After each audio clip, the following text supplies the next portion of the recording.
Dal basket al calcio, perché è partita ufficialmente oggi la stagione del Treviso Calcio, che torna tra i professionisti. A salutare la squadra e i giocatori c'era anche Gentilini, vediamo.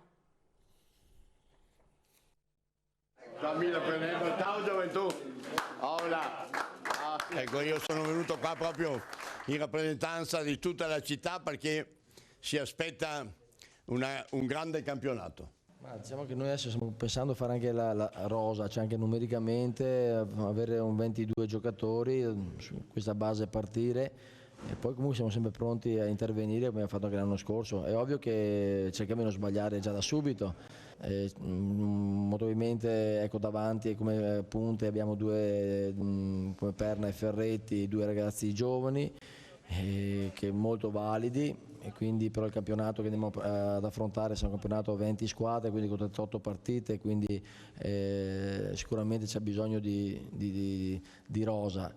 Io appena ho saputo che c'era il Treviso che mi seguivo ho subito detto di sì, perché ha una grande storia, quindi merita di risalire nel calcio vero, perché Treviso non merita questa categoria, merita sicuramente al minimo la C1. Treviso è la mia città, quindi dai, sono entusiasta di questa avventura.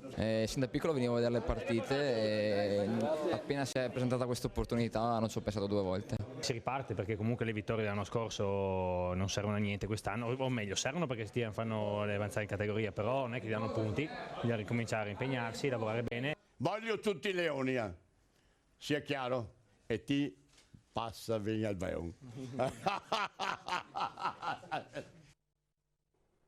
Ed ora vediamo le...